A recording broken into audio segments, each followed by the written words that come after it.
الله أكبر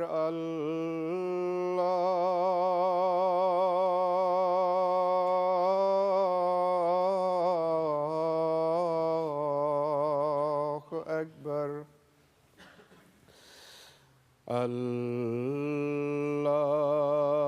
الله أكبر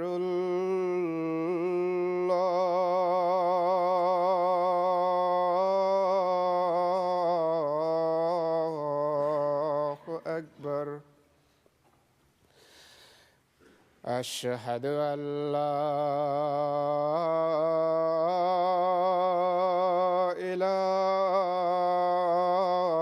إله إلا الله أشهد أن لا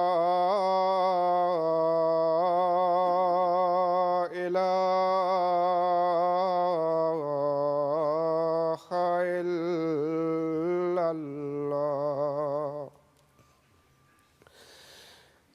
أشهد أن محمدًا رسول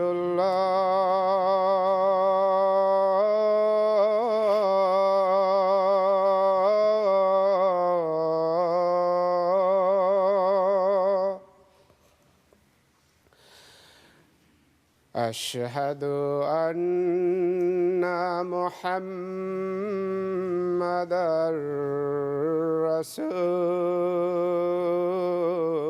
رسول الله حي على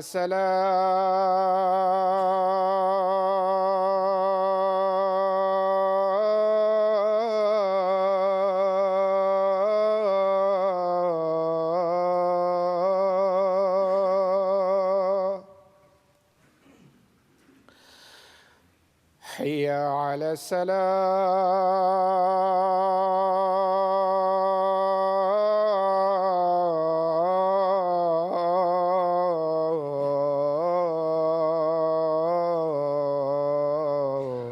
السلام حي على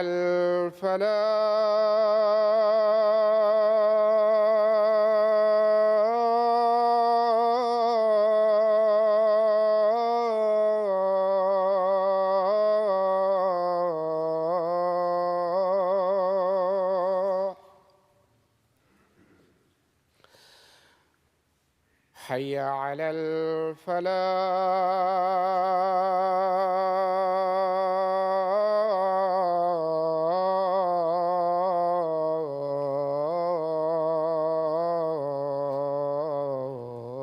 الفلاح الله أكبر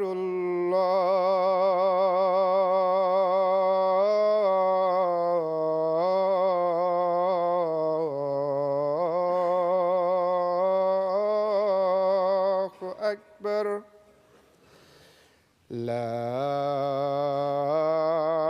إله إلا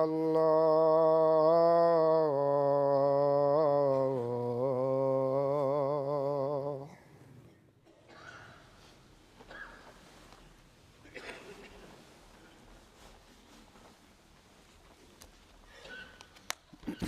السلام عليكم ورحمة الله.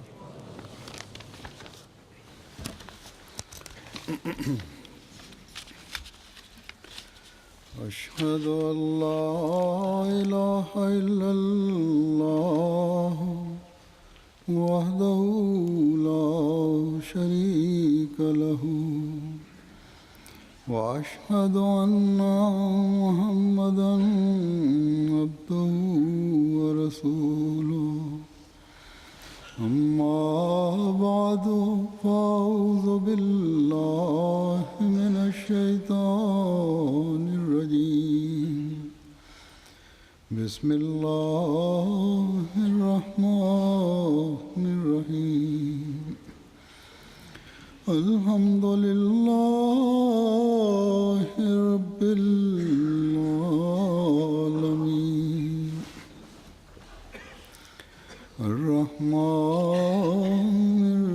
الرحيم مالك يوم الدين إياك نعبد وإياك نستعين اهدنا الصراط المستقيم صراط الذين أنعمت عليهم غير المغضوب عليهم ولا الضالين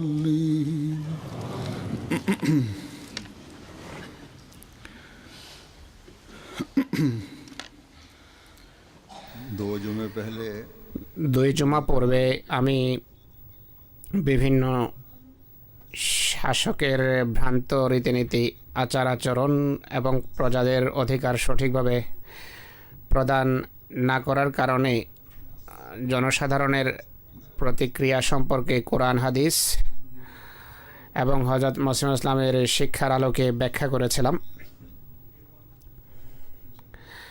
বলেছিলাম যে এমন পরিস্থিতিতে প্রকৃত মুসলমানের সরকার বা শাসক সম্পর্কে কী প্রতিক্রিয়া ব্যক্ত করা উচিত। আর আজকাল যেহেতু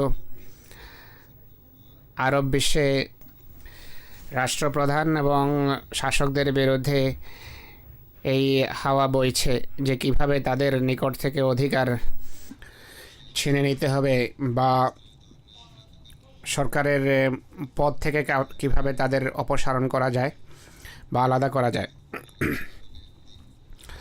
আমাদের আরব বিশ্বে বসবাসকারী আহমদিরা এ বিষয়ে গভীর আগ্রহ রাখে। তা দৃষ্টিতে রেখে আমাদের আরবি চ্যানেলের MTA3-র যেই সরাসরি প্রোগ্রাম সম্প্রচার হয়ে থাকে, হেওয়ার মুবাশের যে অনুষ্ঠান হয়ে থাকে প্রত্যেক মাসের প্রথম বৃহস্পতিবার থেকে রোববার পর্যন্ত এই অনুষ্ঠান হয়ে থাকে, তাতে তারা এই বিষয়টি উঠিয়েছেন।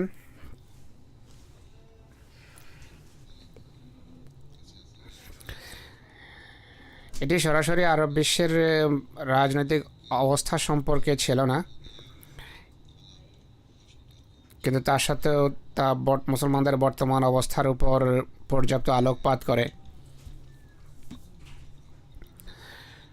সেই প্রোগ্রামের উপস্থাপক শরীফ ওদা সাহেব এই অনুষ্ঠান সম্পর্কে কিছু বলেছেনও আমাকে। এরপর তিনি পরে আমাকে মুসলিম ইসলামের বই আল হুদার কিছু অংশ চিহ্নিত করে পাঠিয়েছেন। আর প্রথম অংশের সাথে অনুবাদও আছে, অনুবাদও করেছেন মুসলিম ইসলাম। বোঝানো হয়েছে যে বিষয়টি বিশেষভাবে এই সমস্ত দেশের রাষ্ট্রপ্রধানদের সাথে সম্পর্কযুক্ত যেখানে আজকাল ফাসাদ এবং বিশৃঙ্খলা ছড়িয়ে আছে। এই বিষয়টি শুধু শাসক নয়, বরং জনসাধারণ এবং আলেমদের ক্ষেত্রে প্রযোজ্য। এর লেখার পরের অংশে হযরত মুসলিম ইসলাম আলেমদের সম্পর্কে বেশ কিছু লিখেছেন।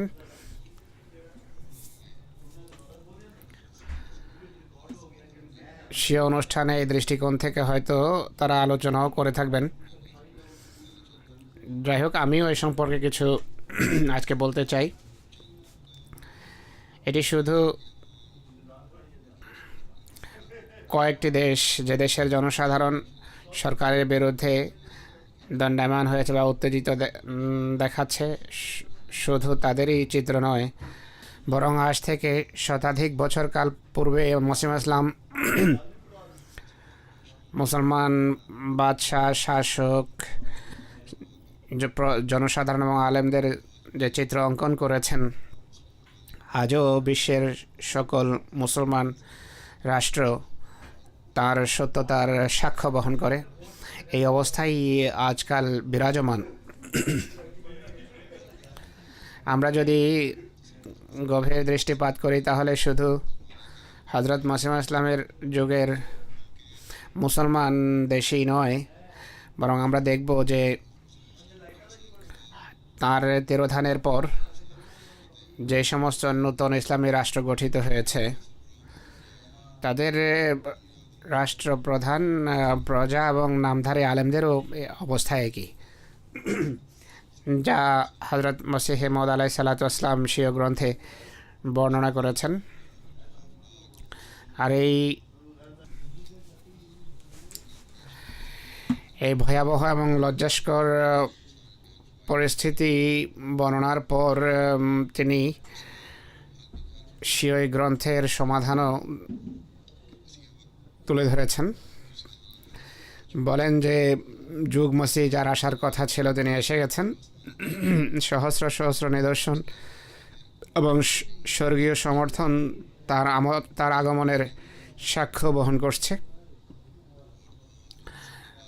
তাকে মানা এবং রাসূলুল্লাহ সাল্লাল্লাহু আলাইহি ওয়াসাল্লামের ভবিষ্যৎবাণীর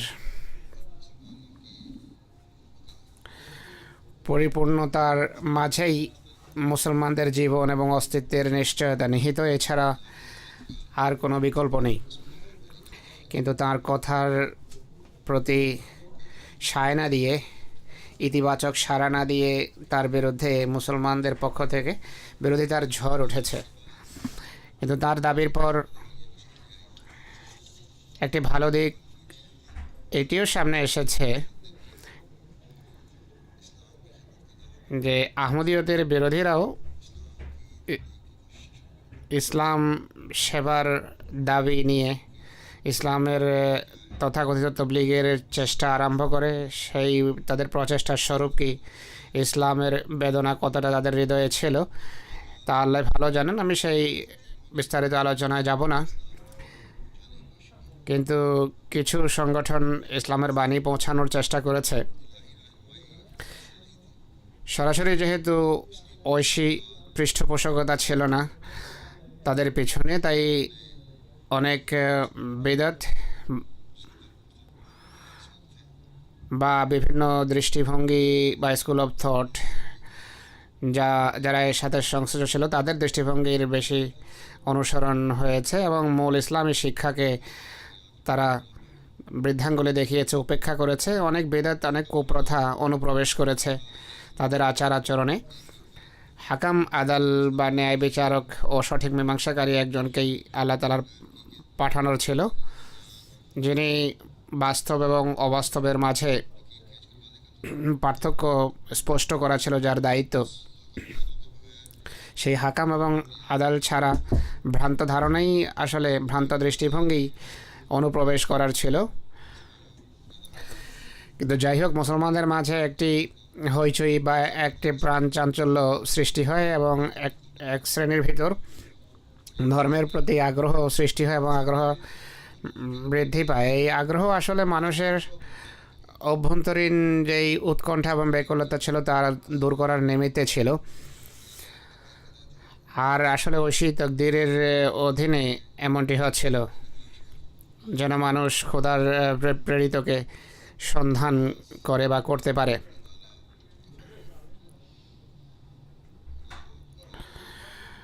অনেকে এমন আছে যাদের উপর ঐশী কৃপা হয়েছে বা হচ্ছে, তারা সত্যের সন্ধানে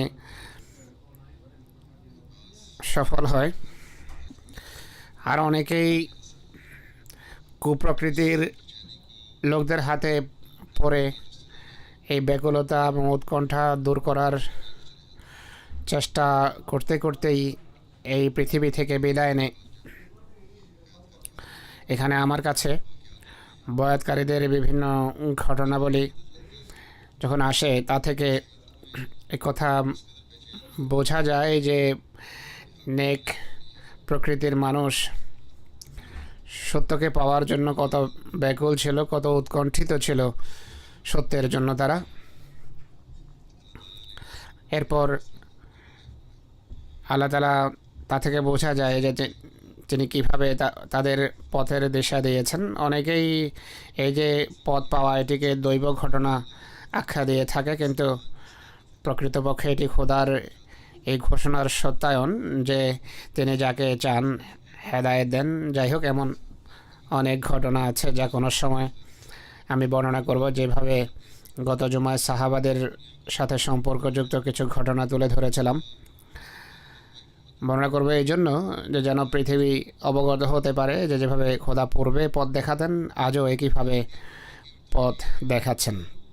আহমদিয়তের উন্নতি, তাবলীগের কাজ এবং ইসলামের আকর্ষণীয় শিক্ষাকে আহমদিয়তের কল্যাণে পৃথিবীতে বিস্তার লাভ করতে দেখে নেক মুসলমানদের আহমদিয়ত তথা প্রকৃত ইসলামের কোলে আশ্রয় নিতে দেখে কোনো ইসলামী রাষ্ট্র মৌলবীদের পয়সা দিয়ে পৃথিবীর বিভিন্ন জায়গায় পাঠিয়েছে। বিভিন্ন আফ্রিকান দেশে মাদ্রাসা খোলা হয়েছে বা খোলা হচ্ছে। ইসলামী বিশ্ববিদ্যালয়ের নামে বিভিন্ন প্রতিষ্ঠান নির্মিত হচ্ছে। সরকারের কিছুটা পয়সাও তাতে খরচ হচ্ছে।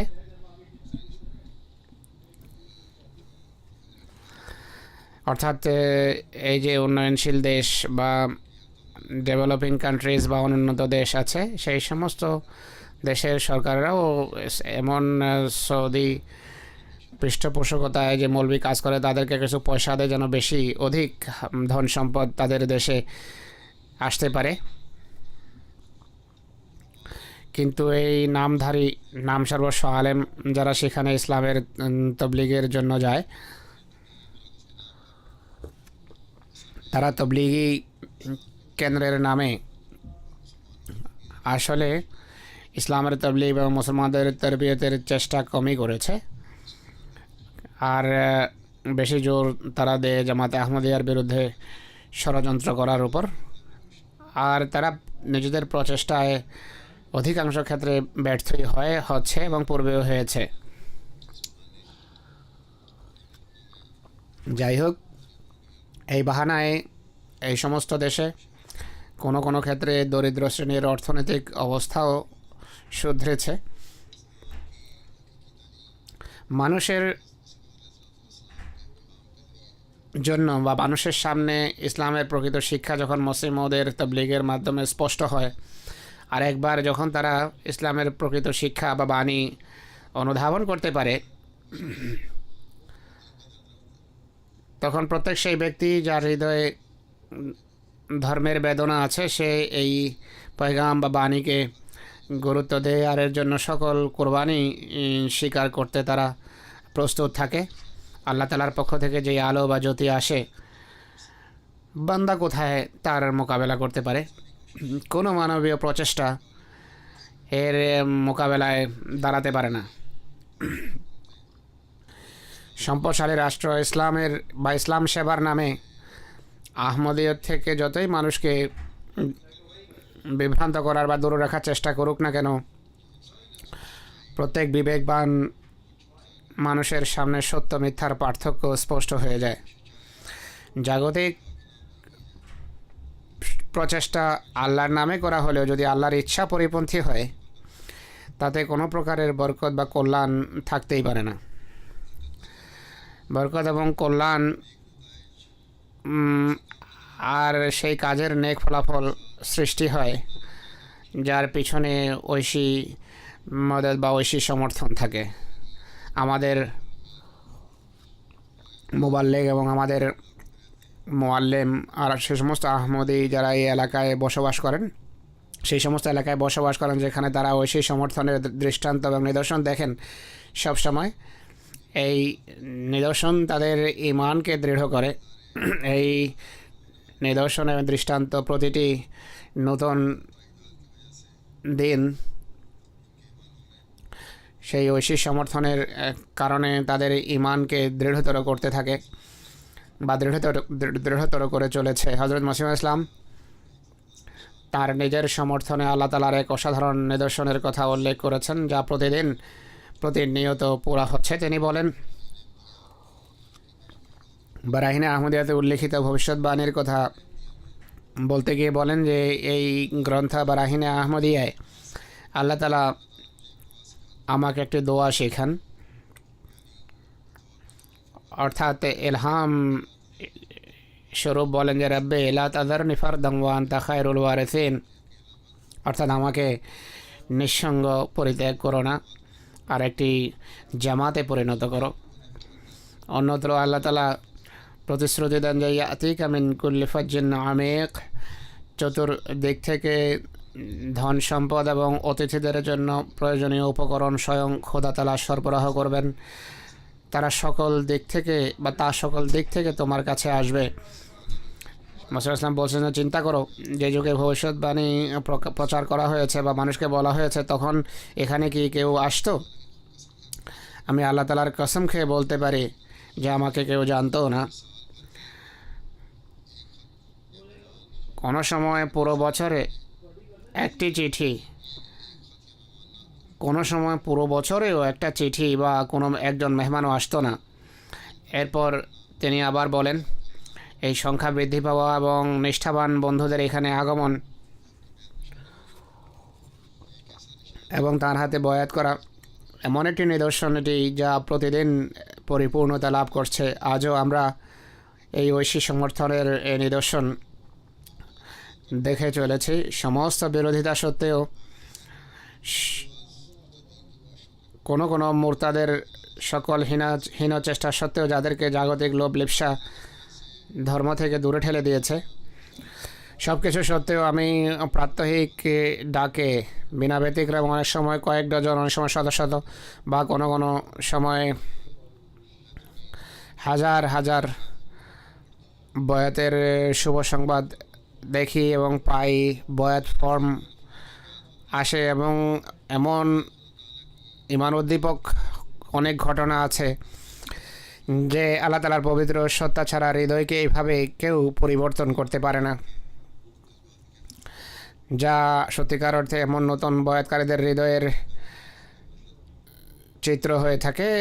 এরপর ইউরোপ এবং আমেরিকায় অনেক নতুন বয়াতকারীর সাথে আমার যখন সাক্ষাৎ হয়, যখন তাদেরকে জিজ্ঞেস করা হয় যে কীভাবে বয়াত করলে, তারা বলে যে কোনো গায়র আহমদী বন্ধুর মাধ্যমে ইসলামের প্রতি আকর্ষণ সৃষ্টি হয় বা এমনিতেই ইসলামের প্রতি আকর্ষণ সৃষ্টি হয়, গায়র আহমদী মুসলমানদের সাথে যোগাযোগ হয়, আর এর ফলে ইসলাম গ্রহণ করে তারা। কিন্তু অবিশ্বাস ও মানসিক অশান্তি তারপরও দূর হয়নি।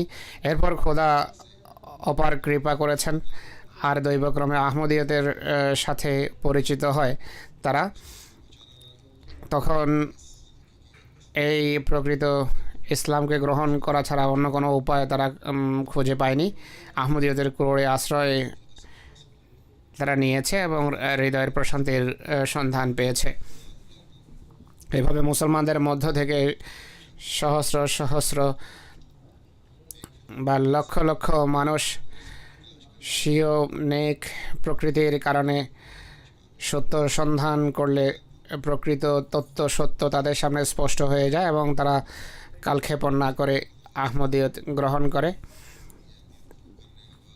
আর মুসলমানদের মধ্য থেকে যারা আহমদিয়ত গ্রহণ করে, যারা প্রকৃত ইসলামকে বোঝে, তারা নিজেদের পরিবার এবং পরিবেশের কারণে অনেক কঠিন পরিস্থিতির সম্মুখীন তাদের হতে হয়, অনেক কষ্টদায়ক পরিস্থিতির মুখোমুখি হতে হয়।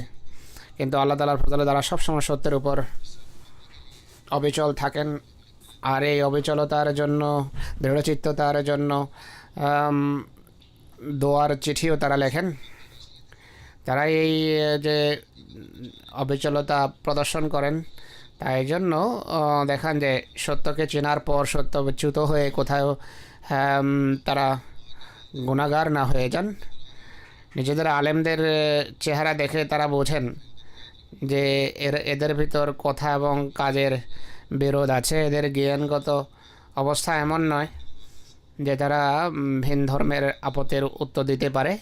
ইসলামের সুরক্ষা বা প্রতিরক্ষা তো দূরের কথা, অনেক সময় এরা মুনাফিকত বা কপটতা প্রদর্শন করে। আর এরা বলে যে ভিন ধর্মীদের সাথে বিতর্কের প্রয়োজন নেই, এটি ইসলাম বিরোধী কাজ। বিশেষ করে আরব বিশ্বে বসবাসকারীরা এদের অধিকাংশ এখন জানে, যাদের এমটি এর সাথে সম্পর্ক স্থাপন হয়েছে, এরা আহমদিয়ত গ্রহণ করুক বা না করুক, খ্রিস্টান পাদ্রীদের আপত্তির খণ্ডন বস্তুনিষ্ঠভাবে বা তাদের দাঁত ভাঙা উত্তর যেভাবে জামাতে আহমদিয়ার আলেমেরা দিয়ে থাকে, তারা ছাড়া অন্য কেউ এমন উত্তর দিতেই পারে না, তারা খুঁজে পায় না। তাদের আলেমেরা তো এমন কথা ভাবতেই পারে না। অনেক এমন পত্র আসে যে ইসলামের বিরুদ্ধে আপত্তিকর কথা শুনে আমরা ব্যতিব্যস্ত ছিলাম, উৎকণ্ঠিত ছিলাম, দোয়া করছিলাম যে আল্লাহ তাআলা, আমরা দোয়া করছিলাম যে আল্লাহ আমাদের এই ব্যাকুলতা দূর করে ইসলামের প্রকৃত মহিমা প্রতিষ্ঠিত করুন। এরপর আল্লাহ তাআলা দোয়া গ্রহণ করতো। একদিন আমাদেরকে দৈবক্রমে এমটিএ দেখিয়েছে। আর আহমদি আলেম যেভাবে ইসলামের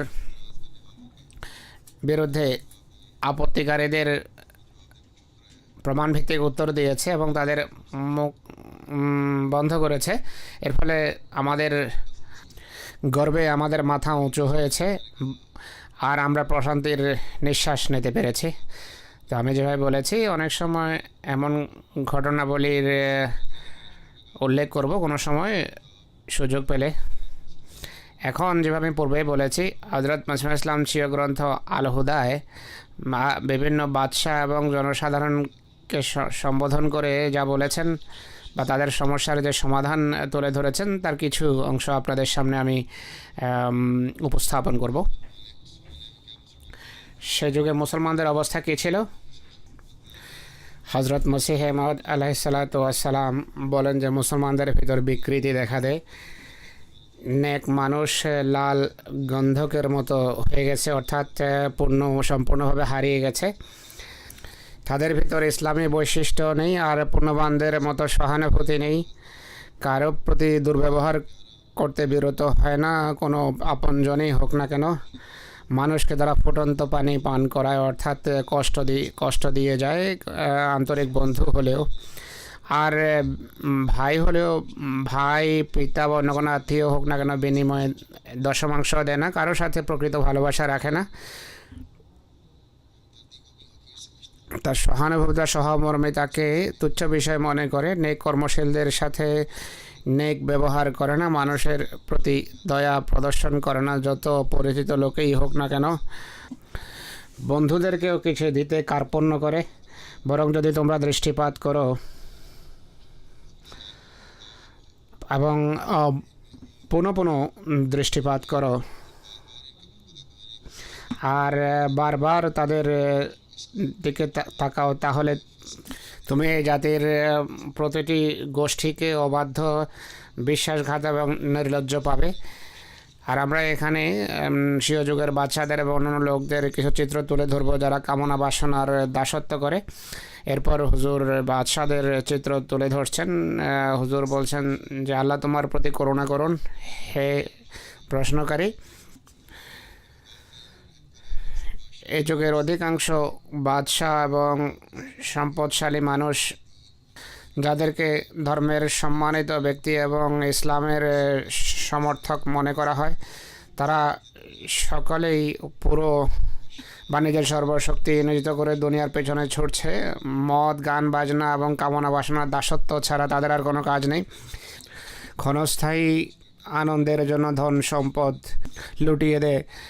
নদীর কিনারায় প্রবহমান পানি, সুউচ্চ বৃক্ষ, ফলবাহী বৃক্ষ, সুন্দর মুকুল এবং সুন্দর মেঝেতে বসে মদ পান করে, আর চিন্তা করে না যে প্রজা এবং মুসলমানরা কী সমস্যার সম্মুখীন। রাজনৈতিক বিষয় এবং মুসলমানদের স্বার্থ নিয়ে তাদের কোনো মাথা ব্যথা নেই। বিভিন্ন বিষয়কে নিয়ন্ত্রণ করা, বিবেক, বুদ্ধি এবং কেয়াসের কোনো অংশ তারা পায়নি। তিনি আরও বলেন যে একইভাবে আল্লাহর নিষিদ্ধ সীমানায় তারা পা দেয়, তা এড়িয়ে চলে না। আল্লাহ যা নিষিদ্ধ করেছেন তাও তারা করে বসে, আর সরকারের দায়িত্ব পালন করে না এবং তাকওয়া অবলম্বন করে না। এই কারণেই পরাজয়ের পর পরাজয় তাদের অদৃষ্ট। প্রতিনিয়ত তারা অধপতিত হচ্ছে। এর কারণ হলো তারা স্বর্গের লালনকর্তাকে আল্লাহ তাআলাকে তারা ক্রধান্বিত করেছে এবং তাদের উপর যে দায়িত্ব অর্পিত হয়েছে সেই দায়িত্ব তারা পালন করেনি। তিনি আরও বলেন, তারা পৃথিবীর কীট হয়ে গেছে, জমিনের কীট হয়ে গেছে, আর তাকওয়া থেকে তারা কোনো অংশ পায়নি। এই কারণে তাদের বিরোধিতায় যারাই দণ্ডায়মান হয় তাদের হাতে তারা পরাস্ত হয়। অগণিত সৈন্যরাজি, ধন সম্পদ এবং প্রভাব থাকা সত্ত্বেও তারা লেজ গুটিয়ে পালিয়ে যায়। এটি সেই অভিশাপের কারণে যা আকাশ থেকে তাদের উপর বর্ষিত হচ্ছে। আর কারণ হলো তারা কামনা বাসনাকে আল্লাহর উপর প্রাধান্য দিয়েছে, আর এই অর্থহীন দুনিয়ার স্বার্থকে আল্লাহর উপর প্রাধান্য দিয়েছে। এই দুনিয়ার ক্ষণস্থায়ী ক্রীড়া, কৌতুক ও বিলাসিতার প্রতি গভীরভাবে আসক্ত, একই সাথে আত্মশ্লাঘা এবং অহংকারের নোংরা বেড়িতে আবদ্ধ, ধর্মের ক্ষেত্রে অলস, পরাজিত এবং নোংরা কামনা বাসনা, দাসত্বের ক্ষেত্রে খুব ধূর্ত এবং চালাক। তারা কামনা বাসনার প্রতি গভীর ভালোবাসা রাখে। প্রজা এবং ধর্মকে তারা পিছনে ফেলে দিয়েছে আর পুরোপুরি তাদের দেখাশোনা করে না। বাইতুল মালকে পিতা মাতা থেকে প্রাপ্ত ধন সম্পদ মনে করে আর প্রজাদের জন্য খরচ করে না, আর যা কিনা তাকওয়ার শর্ত, আর মনে করে যে তাদেরকে জিজ্ঞাসাবাদ করা হবে না আর আল্লাহর দিকে কখনো ফিরে যেতে হবে না। অতএব তাদের ক্ষমতার যুগ স্বপ্নের মতো কেটে যায়। তিনি বলেন যে তাদের কাজের প্রকৃত চিত্র যদি তোমার সামনে প্রকাশ পায় তাহলে তোমার লোম শিহরে উঠবে এবং তুমি বিস্মিত হবে। তাই চিন্তা করো যে এরা কি ধর্মকে দৃঢ়তা দান করবে বা ধর্মকে সাহায্য করবে? এরা কি ভ্রষ্টদেরকে পথ দেখাতে পারে বা অন্ধদের চিকিৎসা করতে পারবে?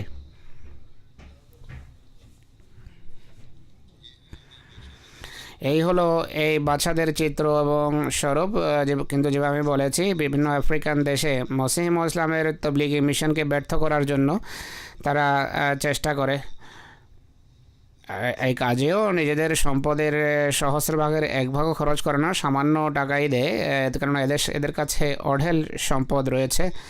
হজরত মসিহ ইসলামের মিশনের বিরোধিতার জন্য তারা নিজেদের মোবাইলেক পাঠিয়েছে, পূর্বে কখনো মাথায় আসেনি। এই কাজের ক্ষেত্রে তারা খুব সক্রিয়।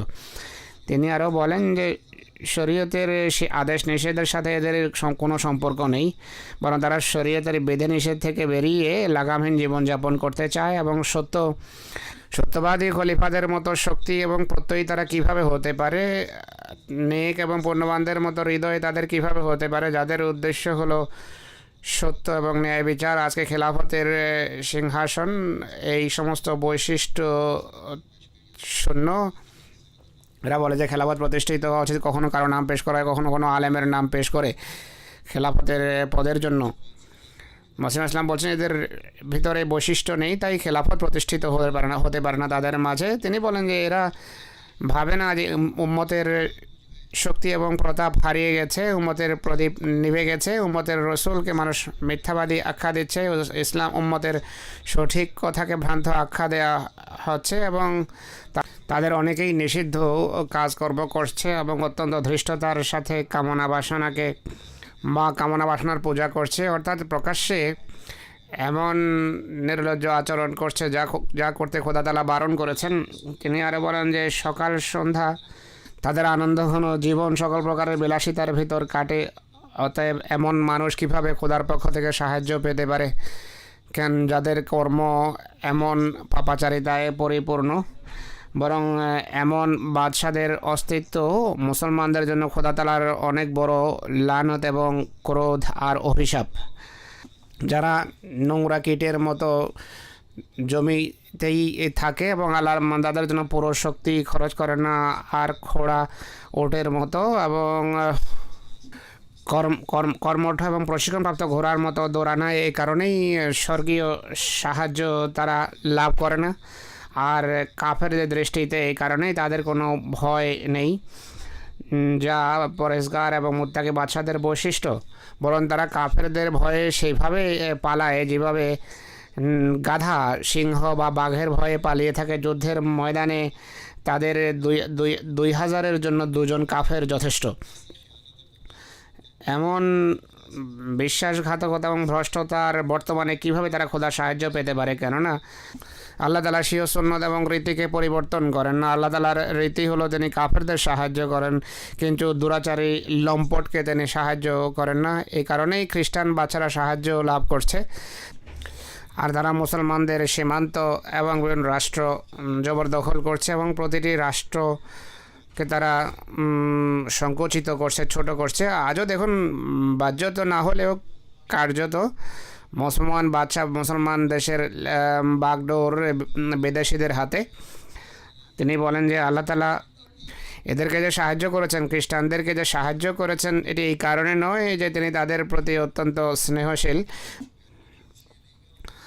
অমুসলিমদের যে সাহায্য করছেন তাদের প্রতি দয়ালু হওয়ার কারণে, বরং এই কারণে যে খোদা তাআলা মুসলমানদের প্রতি ক্রোধান্বিত হয়। মুসলমান যদি বুঝতো এবং জানতো, এই হলো তার হৃদয়ের বেদনার চিত্র। আর আজ এই কথা 100% সত্য। বাস্তববাদী যে সমস্ত কলামিস্ট আছে, ভাষ্যকার আছে, তারা এগুলো লেখে। সম্প্রতি জঙ্গে একটা প্রবন্ধ দেখেছে ডাক্তার আব্দুল কাদের খান, যাকে পাকিস্তানের বিজ্ঞানী আখ্যা দেওয়া হয়। তিনিও কোরআনের আয়াতের আলোকে এই সমস্ত বিষয় লিখেছেন যে এই অপকর্ম আমরা করছি, যে কারণে ঐশী কোপানল বর্ষিত হচ্ছে আমাদের উপর। যাই হোক, এই হলো তাদের অবস্থার চিত্র। মাসুম ইসলাম আবার বলেন যে যদি এরা মুত্তাকি এবং নেক হতো, তাহলে তাদের শত্রু তাদের বিরুদ্ধে কিভাবে এবং কেন জয়যুক্ত হচ্ছে। আসলে তারা যখন দোয়া এবং ইবাদতকে ছেড়ে দিয়েছেন, তখন আল্লাহ তাআলাও তাদের প্রতি ভ্রুক্ষেপ করেননি। তিনি আরও বলেন, খোদার সাথে কৃত অঙ্গীকার ভঙ্গ করা এবং কোরআনের নির্ধারিত সীমাকে লঙ্ঘন করার কারণে ভয়াবহ বিপদ আপদ তাদের উপর নাজেল হচ্ছে। অনেক শহর তাদের নিয়ন্ত্রণ থেকে বেরিয়ে গেছে। তিনি বলেন এই সব কিছু আল্লাহ তাআলার পক্ষ থেকে শাস্তি এবং পাকড়াও। তিনি বলেন শত্রু তাদেরকে লাঞ্ছিত করেনি, বরং আল্লাহ তাআলা তাদের লাঞ্ছিত করেছেন, কেননা খোদা তাআলার পবিত্র দৃষ্টির সামনে তারা অবাধ্য হয়েছে। তাই তিনি তাদেরকে যা দেখানোর ছিল দেখিয়েছেন, তাদেরকে বিপদ আপদে নিক্ষেপ করেছেন আর তাদের রক্ষা করেননি। তাদের মন্ত্রীরা বিশ্বাসঘাতক, এর বিস্তারিত বিবরণ দিয়েছেন তিনি, যে তাদের ওজির এবং নাজির বা মন্ত্রী এবং পরামর্শদাতারা স্ব দায়িত্ব পালন করছে না, বরং বিশ্বাসঘাতকতার সীমা ছাড়িয়ে যাচ্ছে এবং মানুষকে বিশ্বাসঘাতকতার পথে ঠেলে দিচ্ছে। তিনি বলেন যে ইউরোপের পত্রপত্রিকা এদেরকে অলস এবং অকর্মণ্য আর অথর্ব আখ্যা দিয়ে থাকে। আজও এই কথা 100% সত্য। তিনি আরও বলেন যে পুরুষের বৈশিষ্ট্য বা পৌরুষ এদের ভিতর নেই। নামাজ তারা রীতিমতো পড়ে না। কামনা বাসনা তাদের পথে দুর্লঙ্ঘনীয় পাহাড়ের মতো হয়ে গেছে। নামাজ পড়লেও মহিলাদের মতো ঘরে পড়ে, আর মুত্তাকিদের মতো মসজিদে যায় না। তিনি আরও বলেন যে এরা সদুপদেশ শুনতে পারে না। হঠাৎ করে অহংকার, আত্মশ্লাঘা, মিথ্যা আত্মসম্মান বোধের কারণে ক্ষেপে ওঠে, আর ক্রোধ এবং মিথ্যা আত্মাভিমানে তারা ফেটে পড়ে। তাদের মতে বড় সম্মানিত ব্যক্তি সে যে তাদের অবস্থাকে সুন্দর করে দেখায়, অর্থাৎ তাদের প্রশংসা করে, অর্থাৎ তোষামোদিতে তারা পছন্দ করে। আর আল্লাহ তাআলা যখন তাদের অনাচার, কদাচার, মিথ্যা, অন্যায় এবং অকৃতজ্ঞতা যখন দেখেন, তাদের উপর এমন মানুষ নিযুক্ত করেন যারা তাদের দেয়াল অতিক্রম করে সকল উঁচু স্থানে গিয়ে বসে এবং তাদের পিতামহের সম্পত্তি জবরদখল করে, সকল রাষ্ট্রকে দুর্বল করে। আর এসব কিছু হওয়ার ছিল। আর কোরআনে তোমরা এই কথাগুলো পড়ো, কিন্তু চিন্তা করো না।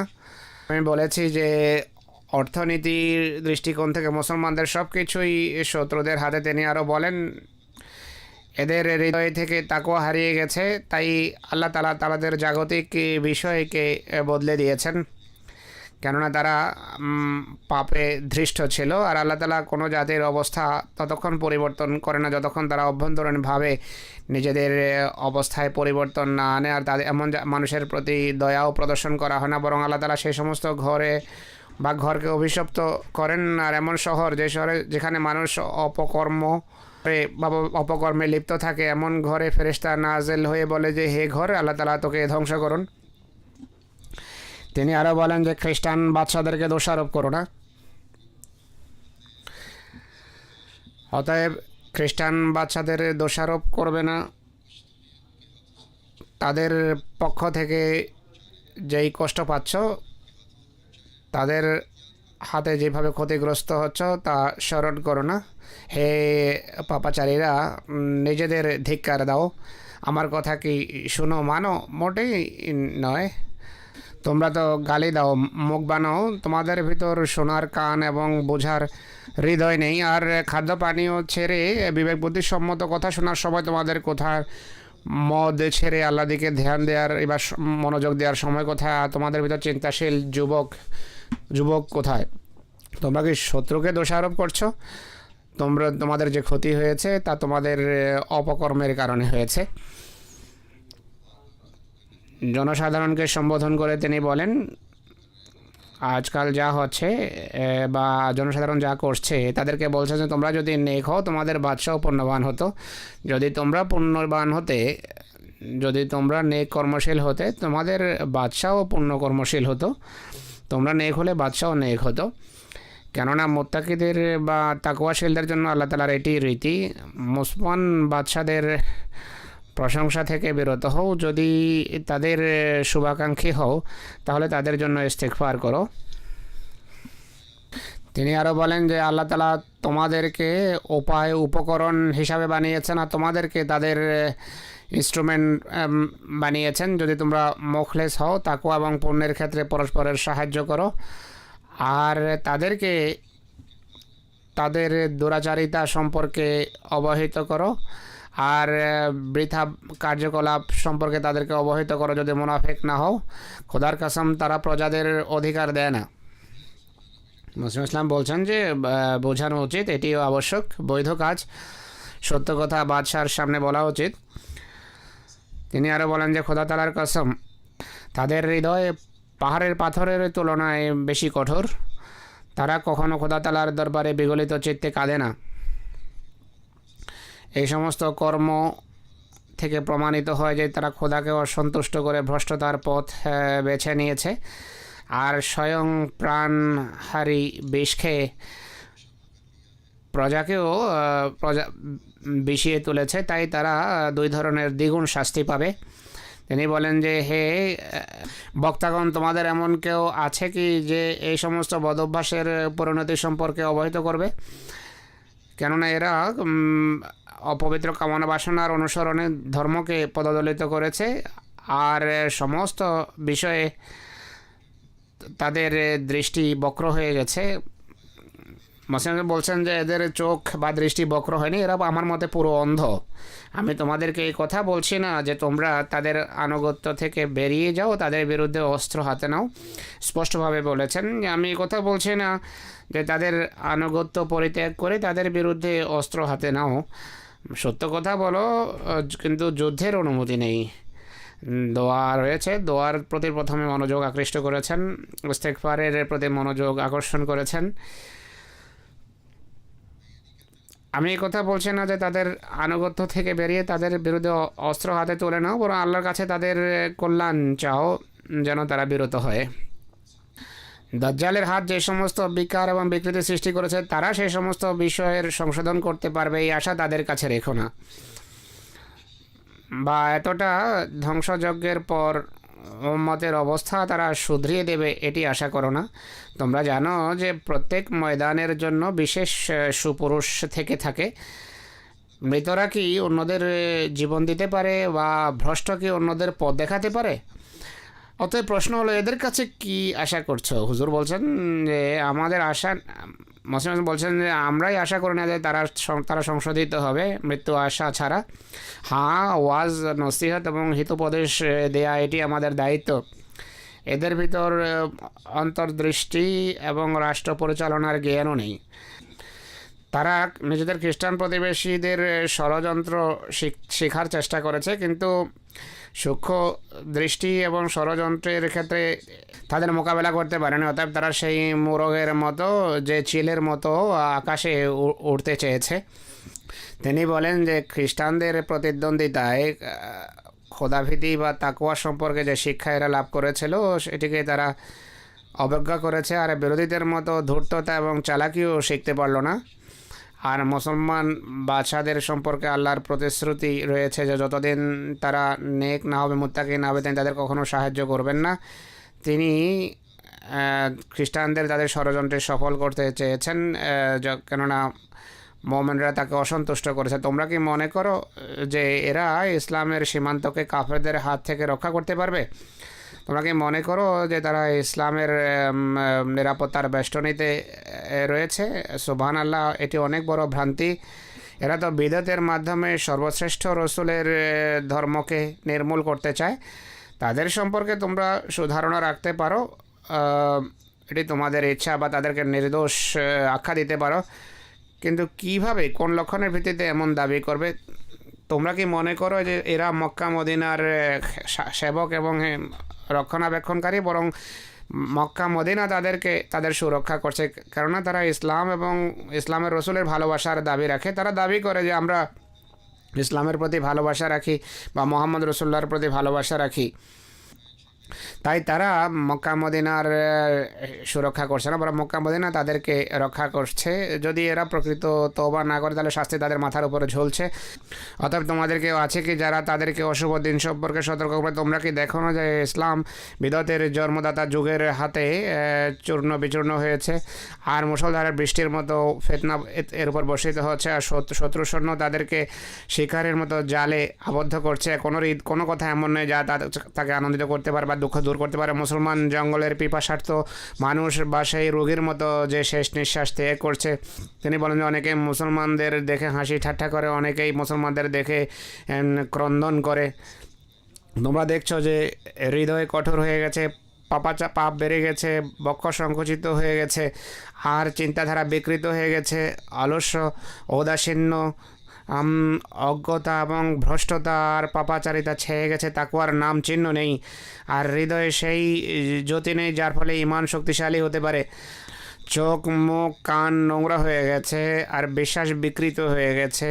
সুস্থ চিন্তাধারা ছিনে নেওয়া হয়েছে এবং নির্বুদ্ধিতা প্রকাশ পেয়েছে। ইবাদতে প্রদর্শন দেখা দিয়েছে এবং তাকওয়ায় লোক দেখানো ভাব অনুপ্রবেশ করেছে। সৌভাগ্যের লক্ষণ হারিয়ে গেছে, ভালোবাসা এবং ঐক্য চলে গেছে এবং অনৈক্য প্রকাশ পেয়েছে। এমন কোনো পাপ এবং অজ্ঞতা নেই যা মুসলমানদের ভিতর নেই, কোনো জুলম এবং ভ্রষ্টতা নেই যা তাদের পুরুষ, নারী এবং বাচ্চাদের ভিতর দেখা যায় না। বিশেষ করে তাদের ধনীরা সত্য পথ, সঠিক পথ পরিত্যাগ করেছে, যেভাবে আমি পূর্বেই বলেছি।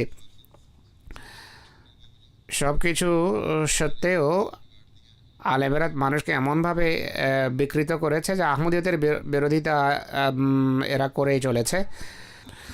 সম্প্রতি এক মোবাল্লেগের একটি রিপোর্ট আমি পড়ছিলাম। তার এক খ্রিস্টান বন্ধু আছে, ইংল্যান্ডে এসেছেন তার কোনো মুসলমান পরিচিত বন্ধুর কাছে। সে জানতো যে মুসলমানরা মদ খায়।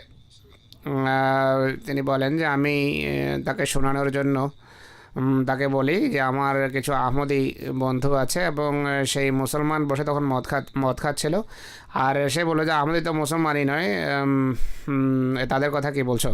তখন সেই খ্রিস্টান বলে যে কোরআনে তো মদ নিষিদ্ধ, আহমদিরা মদ খায় না।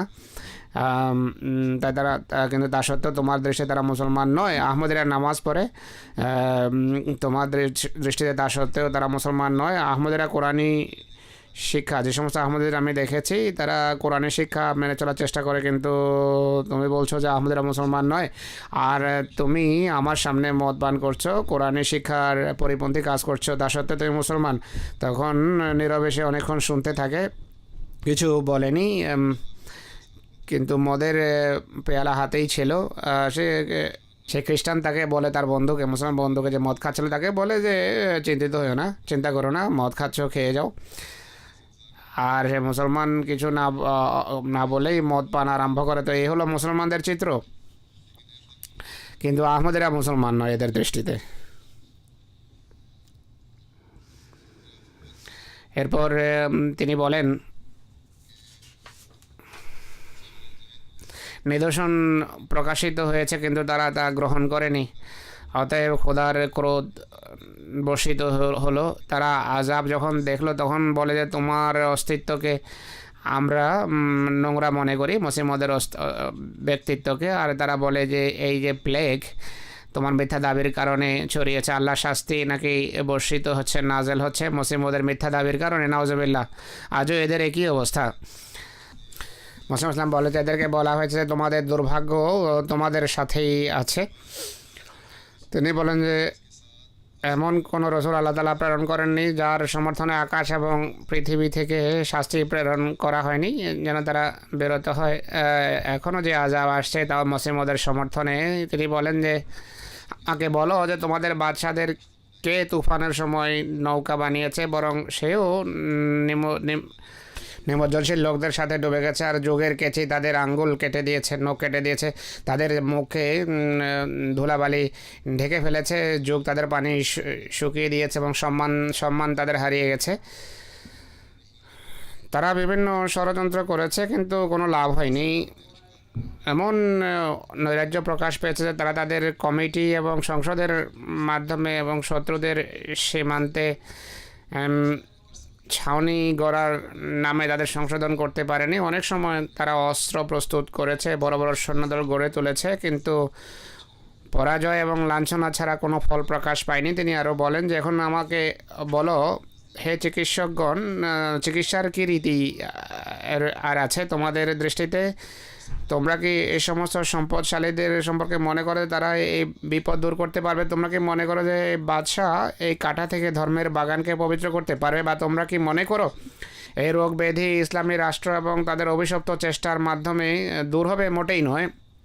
ফণী মনসা গাছে খেজুর ধরা থেকে এটি বেশি কঠিন কাজ।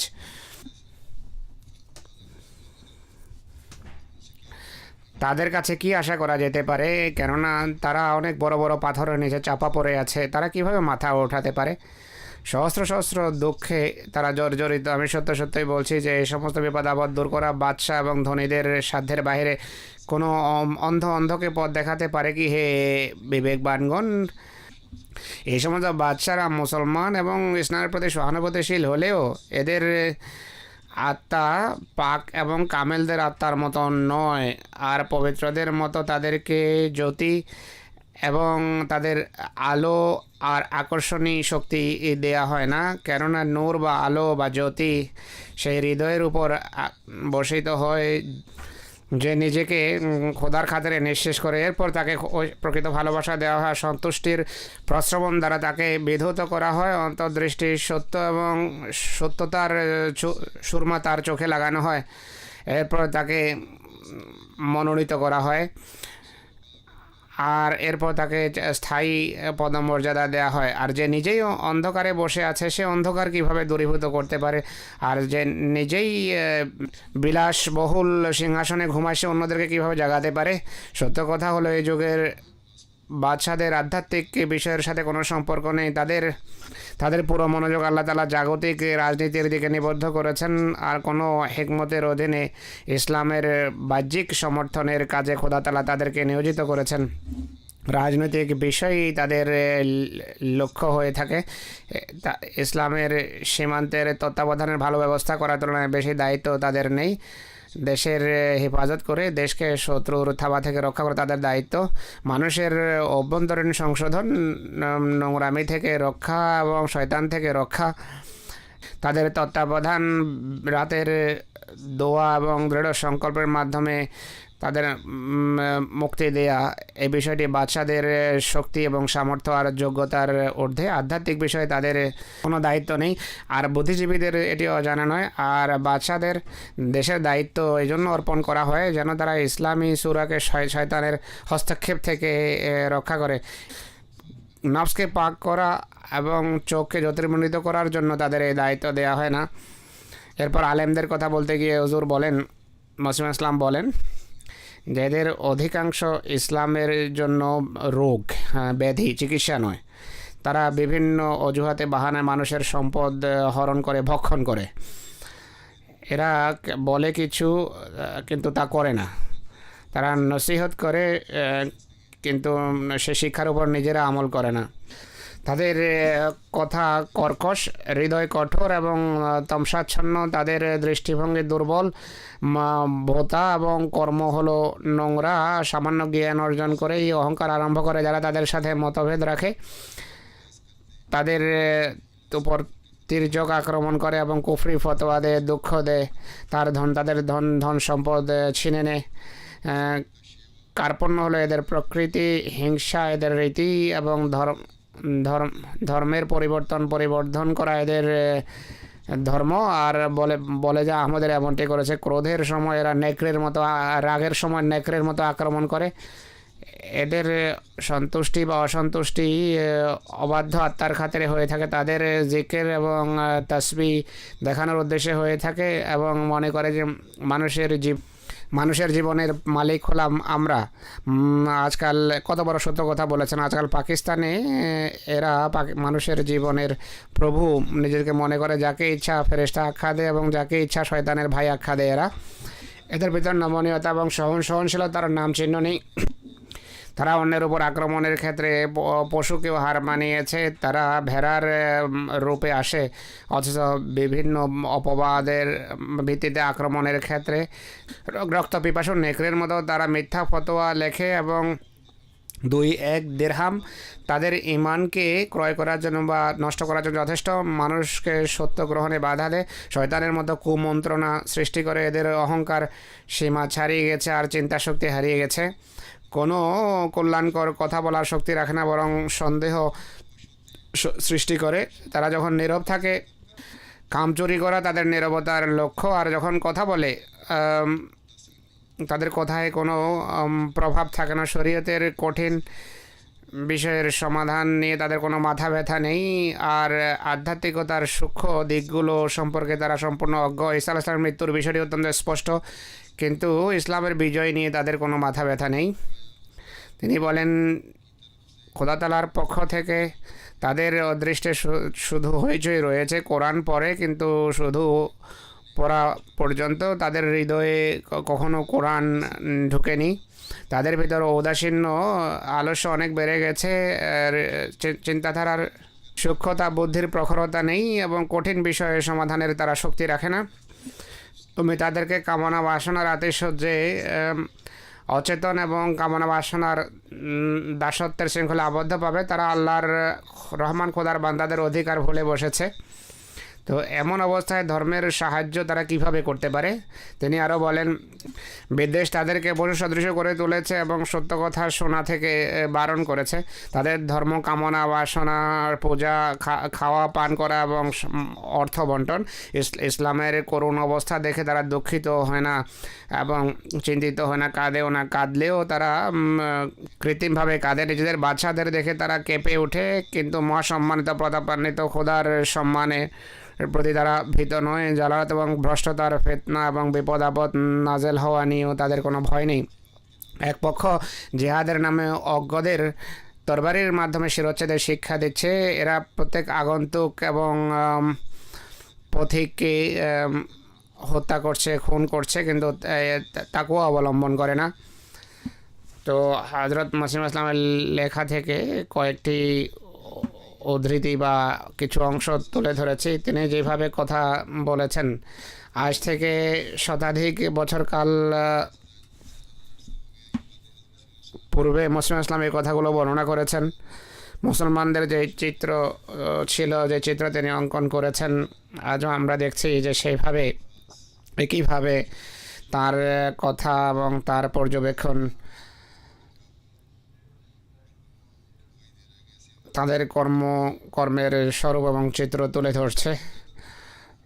আর এটি তাদের লেখার এবং কথার সত্যায়ন। আসলে এদের সম্পর্কে কিভাবে আল্লাহ তাআলা তাকে অবহিত করেছেন, যেভাবে আল্লাহ অবহিত করেছেন সেভাবেই তিনি তুলে ধরেছেন এবং বর্ণনা করেছেন।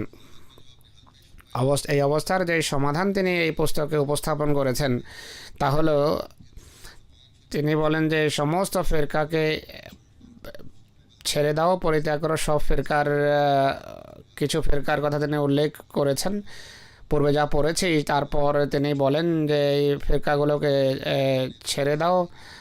দেখো কোথাও খোদা নিজের পক্ষ থেকে কোনো চিকিৎসা নাজেল করেননি তো। স্মরণ রেখো যে এই সমস্ত নৈরাজ্যের চিকিৎসা আকাশে এবং স্বর্গে, মানুষের হাতে নয়। কোরআনে পুরনো বিভিন্ন জাতির ইতিহাস পড়ে দেখো যে তাদের প্রেক্ষাপটে আল্লাহর সুন্নাত এবং রীতি কী ছিল। তাই পরবর্তীদের ক্ষেত্রে খোদার এই রীতি এবং সুন্নত কীভাবে পরিবর্তন হতে পারে? তোমরা কি মনে করো যে এই সময়টি কোনো ইমামের আসার সময় নয়? আচ্ছা, তোমরা ভ্রষ্টতা এবং অজ্ঞতা স্বচক্ষে প্রত্যক্ষ করছো, আর ইসলামের উপরও আক্রমণ হচ্ছে, বিপদ আপদে পিছা ছাড়ছে না। ভ্রষ্টতার তুফানের যুগে তোমরা ধর্মের কোনো সেবক খুঁজে পাচ্ছ না, আর অবস্থা হলো মানুষ আল্লাহর নসিহত এবং কোরআনের দিক নির্দেশনা ভুলে গেছে, আর হাদিসে যা কিছু এসেছে তাকেও মানুষ পরিত্যাগ করেছে। অনেক ভ্রষ্ট বিশ্বাসের ক্ষেত্রে খ্রিস্টানদের সুরে কথা বলে, খাদ্য পানীয় এবং বিলাসিতা ছাড়া তারা আর কোনো বিষয় নিয়ে চিন্তিত নয়। এদের কাছে কি ধর্মের ইসলামের সংশোধনের আশা করা যায়? তিনি বলেন যে এরা বলে শুধু ঈসা আলাইহিস সালামই শয়তানের স্পর্শ থেকে পবিত্র ছিলেন, আর আল্লাহর এই কথা তারা ভুলে গেছে যে ইন্না ইবাদি লাইসা লাকা আলাইহিম সুলতান। রাসূল করিম সাল্লাল্লাহু আলাইহি সাল্লাম কি নিষ্পাপ ছিলেন না, শয়তানের স্পর্শ থেকে পবিত্র ছিলেন না? অতএব আজ ঈসার জীবিত থাকার বিশ্বাসের তুলনায় বড় কোনো পাপ নেই। বিশ্বাস পোষণ করে তোমরা খ্রিস্টানদের সমর্থন করছো। তিনি বলেন যে তোমরা নিজেরা যুগের অবস্থা নিয়ে চিন্তা করো। উম্মত এত দলে উপদলে বিভক্ত হয়ে গেছে যে রহমান খোদার বিশেষ মেহরবানি ছাড়া এরা ঐক্যবদ্ধ হতে পারে না, কেননা প্রত্যেক ফিরকা পরস্পরকে কাফের আখ্যা দিচ্ছে।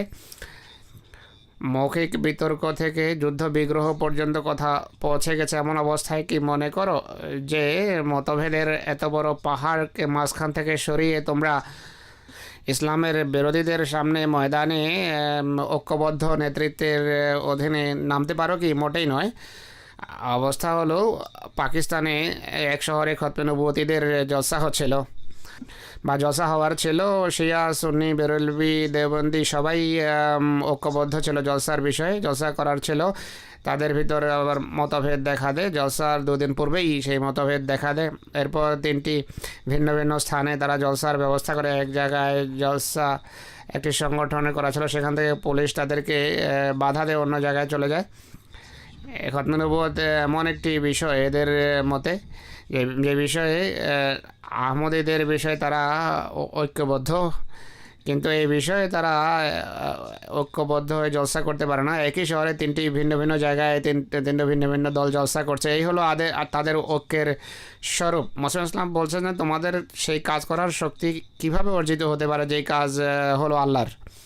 আল্লাহ তাআলা বিক্ষিপ্ত বিচ্ছিন্ন মানুষকে স্বর্গীয় সিংহায় ফুৎকার দিয়েই জীবিত করবেন, আর প্রকৃত সিংহা হলো তাদের হৃদয়ে, যাদের হৃদয়ে মসিহ মওদের মাধ্যমে ফুৎকার করা হবে। মানুষ এক কালেমাতলে একত্রিত হবে। এটি আল্লাহর সুন্নত। তিনি যে উম্মতের সংশোধন করতে চান তাদের ভিতর থেকে এক ব্যক্তিকে দণ্ডায়মান করেন, কিন্তু তিনি বলেন যে এই সমাধান আলেম এবং জাতি চায় না। অথচ আল্লাহ তাআলা মুসাই ধারাকে মোহাম্মদী ধারার সাথে তুলনা করেছেন। যেভাবে ইহুদি মুসার উপর ঈমান আনার পর পথভ্রষ্ট হয়েছে, তখন এক কাল পর আল্লাহ তাআলা ঈসা আলাইহিস সালামকে প্রেরণ করেন। একইভাবে উম্মতে মোহাম্মদিয়ায় ততটা যুগ অতিবাহিত হওয়ার পর মসিহ মওদকে আল্লাহ তাআলা প্রেরণ করেছেন। এটি খোদার প্রতি কৃতজ্ঞতা প্রকাশের বিষয়, অকৃতজ্ঞতার নয়। মুসলমানদের উচিত ছিল এই সংবাদকে এক পিপাসার্থের মতো গ্রহণ করা এবং খোদার সবচেয়ে বড় নেয়ামত আখ্যা দেওয়া উচিত ছিল, কিন্তু তারা কোরআনকে ছেড়ে মানুষের কথার অন্ধ অনুকরণ আরম্ভ করে এবং মসিহ মওদকে অস্বীকার করে বসেছে, যেভাবে ইহুদিরা ঈসা আলাইহিস সালামকে অস্বীকার করেছে। আর এইভাবে অবাধ্যতার ক্ষেত্রেও ইহুদিদের অনুরূপ হয়ে যায়, তারা সদৃশ্য হয়ে যায়। আল্লাহ তাআলা করুন মুসলমান উম্মত যেন এই সত্যকে বুঝতে পারে যে তিনি সেই সত্তা যিনি এ যুগে মুসলমানদের এক হাতে একত্রিত করার জন্য প্রেরিত হওয়ার ছিলেন এবং প্রেরিত হয়েছেন। মুসলমান বিশ্বের অবস্থা আপনারা দেখছেন। পৃথিবীতে বিভিন্ন আসমান এবং ভূমি থেকে বিভিন্ন বিপদ আপদ উদ্ভূত হচ্ছে। খোদা তাআলা এর মাধ্যমে এই কথা বোঝাচ্ছেন যে যেই মহাপুরুষকে প্রেরণ করার ছিল আল্লাহ তাআলার, তিনি এসে গেছেন। তাদের উচিত তাকে গ্রহণ করা এবং ইসলামের শত্রুদের ইসলামকে দুর্নাম করার যে ঘৃণ্য প্রচেষ্টা,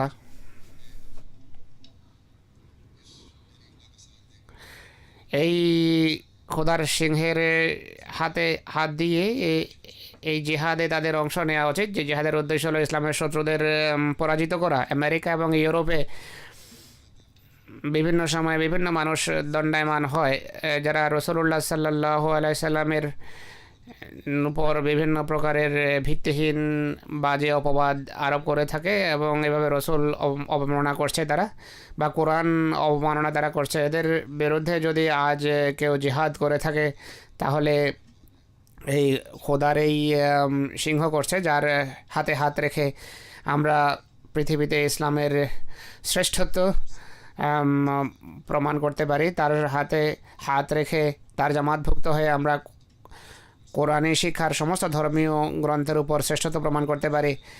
তার জামাতভুক্ত হয়ে আমরা মোহাম্মদ রসুল্লাহ সাল্লাল্লাহু আলাইহি ওয়াসাল্লামের পবিত্র সম্মানের হেফাজত করতে পারি, তার মহান মর্যাদা পৃথিবীর সামনে প্রকাশ করতে পারি। আল্লাহ তাআলা আমাদেরকে সেই তৌফিক দিন।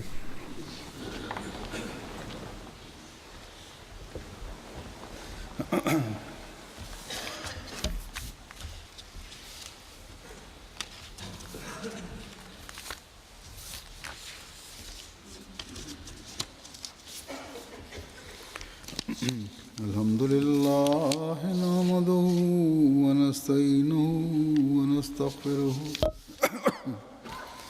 ونؤمن به ونتوكل عليه ونعوذ بالله من شرور أنفسنا ومن سيئات أعمالنا من يهده الله فلا مضل له ومن يضلل فلا هادي له ونشهد أن لا إله إلا الله ونشهد أن محمدا عبده ورسوله